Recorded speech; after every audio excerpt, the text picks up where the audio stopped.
Hello दोस्तों, welcome back to my YouTube channel. आज के स्टोरी है भूटिया होटल रूम की कहानी।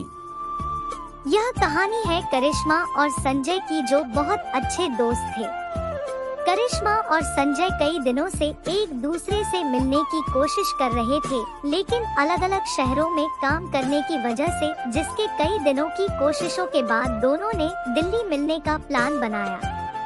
करिश्मा ने घूमने की सारी जगहों की एक लिस्ट बना ली थी। उसने सब कुछ अपने तरीके से प्लान कर लिया था, ताकि एक अनजान शहर जाने के बाद उन दोनों को किसी भी परेशानी का सामना न करना पड़े। स्टे करने के लिए करिश्मा ने एक होटल में रूम बुक कर लिया और 18 मार्च की रात दोनों दिल्ली के एयरपोर्ट पर मिले। करिश्मा: हेलो संजय, पता है मैंने तुम्हें कितना मिस किया। संजय: मैंने भी तुम्हें बहुत मिस किया। दोनों एयरपोर्ट से सीधा होटल की तरफ निकल गए। करीबन 1 घंटे के बाद दोनों अपने होटल पहुंच गए। होटल बाहर से बहुत ही खूबसूरत लग रहा था। इतना खूबसूरत होटल देख संजय काफी खुश हो गया। संजय: सच में तुम्हारी प्लानिंग और चॉइस हमेशा टॉप पर होती है। करिश्मा: हाँ, जैसे कि मैं। दोनों ने होटल में चेक इन कर लिया। अपने रूम में पहुंचते ही दोनों फ्रेश हो गए और एक दूसरे से बात करने लगे। दोनों का ही लॉन्ग डिस्टेंस रिलेशनशिप था और एक साल में दोनों का मिल पाना होता था, और 1 साल बाद भी दोनों एक दूसरे से मिल रहे थे। इस बीच जो भी एक दूसरे के साथ हुआ, दोनों ने एक दूसरे के साथ शेयर करना शुरू कर दिया। बात करते करते दोनों एक दूसरे के करीब आ गए और एक दूसरे की आगोश में समाने लगे। संजय: हम एक साथ क्यों नहीं रह सकते?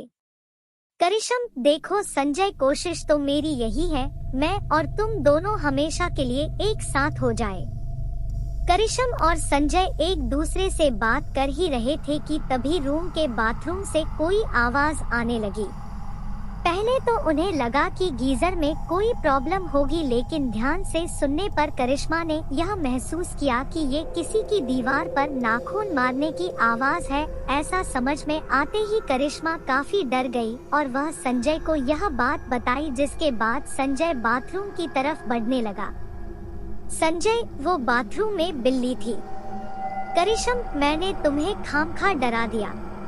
चैन की सांस लेते हुए दोनों वही बेड पर लेट गए और एक दूसरे से बात करने लगे कि तभी उन्हें महसूस हुआ कि उनके बेड के नीचे कोई गहरी गहरी सांसें ले रहा है। अब ये बात दोनों ने महसूस की, जिसके बाद करिश्मा ने बेड के नीचे देखा। उसे जो दिखा उससे करिश्मा की सांसें अटक गई और वह जोरों से चिल्लाई। Coming soon part 2।